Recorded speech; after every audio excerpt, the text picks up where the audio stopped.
ಇವ್ರ ಮಕ್ಕಳು ಹೋಗ್ತಾರೆ ಕೇಳ್ಬಿಡಿ ಅಧ್ಯಕ್ಷರೇ. ಇಲ್ಲ ನಾವು ಪಾಕಿಸ್ತಾನ ಅಂತ ಹೇಳ್ತೀರಿ, ಇವ್ರಿಗೆ ಪಾಕಿಸ್ತಾನದವರು ಅಂತ ಹೇಳ್ತೀರಿ. ಒಪ್ಕೊಂತಾರ ಅವರು ಪಾಕಿಸ್ತಾನದವರು ಅಂದ್ರೆ ಒಪ್ಕೊಂತಾರ ಅವರು.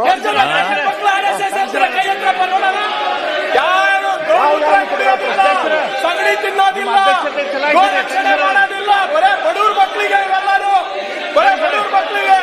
ಇವ್ರ ಮಕ್ಕಳು ಎಲ್ಲರೂ ಅಬ್ರಾಡ್ ಹೋಗ್ತಾ ಇದ್ದಾರೆ, ಬಿಸ್ನೆಸ್ ಮಾಡ್ಕೊಂಡಿದ್ದಾರೆ, ಎಜುಕೇಶನಲ್ ಇನ್ಸ್ಟಿಟ್ಯೂಷನ್ಸ್ ತೆಗ್ದಿದ್ದಾರೆ.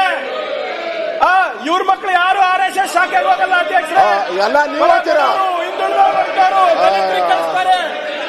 ಹೇಳಿ ಯಾರ್ಯಾರ ಮಕ್ಕಳು ಎಲ್ಲೆಲ್ಲಿ ಹೋಗ್ತಾ ಇದ್ದಾರೆ, ಎಷ್ಟು ಜನ RSS ಶಾಖೆ ಕಳಿಸ್ತಾ ಇದ್ದಾರೆ ನಿಮ್ಮ ಮಕ್ಕಳಿಗೆ ತೋರಿಸ್ಬಿಡ್ರಿ.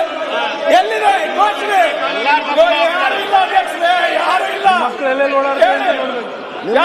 ಅಷ್ಟೇ ಅಂತ ಹೇಳಿ ಯಾರು ನಿಮ್ಮ ಮಕ್ಕಳಿಗೆ RSS ಶಾಖೆ ಕಳಿಸ್ತಾ ಇಲ್ಲ. ನಿಮ್ಮ ಯಾವ ಸ್ಕೂಲ್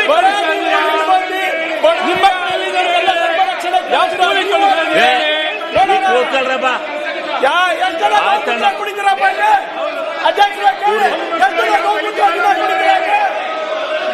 ಈಗ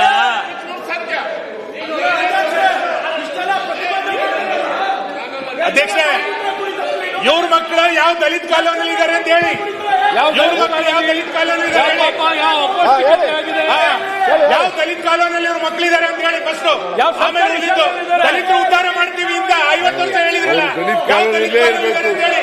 ಪಾಪ ಮುಖ್ಯವಾಗಿ ಇಲ್ಲಿ ಬರಬಾರ್ದವರು ಎಲ್ಲ ಕಾಲೋನಿನಲ್ಲೇ ಇರಬೇಕು. ಸದಾಶಿವನಗರ ಖರ್ಗೆಯವರು ದಲಿತ ಕಾಲೋನಿನಲ್ಲೇ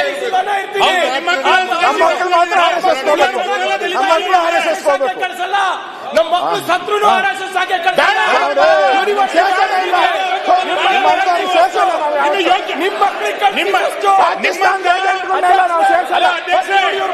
ನಿಮ್ಮಂತ ಯೋಗ್ಯತೆ ಇಲ್ಲಿದ್ದಾರೆ RSS ಬರೋದೇ ಬೇಡ. ನಿಮ್ಮಂತ ಯೋಗ್ಯತೆ ಇಲ್ಲಿದ್ದಾರೆ ಬರೋದೇ ಬೇಡ. ಯೋಗ್ಯತೆನೇ ಇಲ್ಲ ಬಿಡಿ, ನಿಮಗೆ ಯೋಗ್ಯತೆ ಇಲ್ಲ, ಯೋಗ್ಯತೆನೇ ಇಲ್ಲ. ನೀವೇ ಆಗ್ಬೇಕ್ರಿ, ಬಾಬಾ ಸಾಹೇಬ್ ಅಂಬೇಡ್ಕರ್ ನಿಮಗೆ ನಾಳೆ ಯೋಗ್ಯತೆ ಇಲ್ಲ. ನಿಮಗೆ ಗುರುನಾರಾಯಣ್ ತತ್ವವನ್ನು ಕಲಿಸ್ತೀವಿ. ಬಾರಿ ಸದಾಶಿವನಗರದಲ್ಲಿ ಕೂತ್ಕೊಂಡು ದಲಿತರ ಬಗ್ಗೆ ಬಾರಿ ಹೆಸರು ಬರೋದಿಲ್ಲ, ಬರೇ ಸದಾಶಿವನಗರದಲ್ಲಿ ಕೂತ್ಕೊಂಡು ದಲಿತರ ಬಗ್ಗೆ ಮಾತಾಡುತ್ತೀವಿ. ನೀವೇನ್ ಮಾಡಿದ್ದೀರಾ? ನೀವು ನಿಮ್ಮ ಅಪ್ಪ ಮಕ್ಕಳೆಲ್ಲ 50 ವರ್ಷ ಇದನ್ನೇ ಮಾಡಿದ್ದೀರಿ. ನೀವು ದಲಿತರ ಬಗ್ಗೆ ನೀವೇನ್ ಮಾಡಿದ್ದೀರಿ ಹೇಳಿ. ನಾವು ಎಲ್ಲಿದ್ರಪ್ಪ? ಕ್ವಿಟ್ ಇಂಡಿಯಾ ಗುಲ್ಬರ್ಗ 75 ವರ್ಷ ಗುಲ್ಬರ್ಗದಲ್ಲಿ ಏನ್ ಮಾಡಿದ್ರಿ ಅಂತ ಗೊತ್ತಿದೆ. ರೌಂಡ್ ಟೇಬಲ್ ಕಾನ್ಫರೆನ್ಸ್ ಇದ್ದಾಗ ಏನ್ ಮಾಡಿದ್ರಿ ಗುಲ್ಬರ್ಗದಲ್ಲಿ 75 ವರ್ಷ? ಎಲ್ಲಿದ್ರಿ?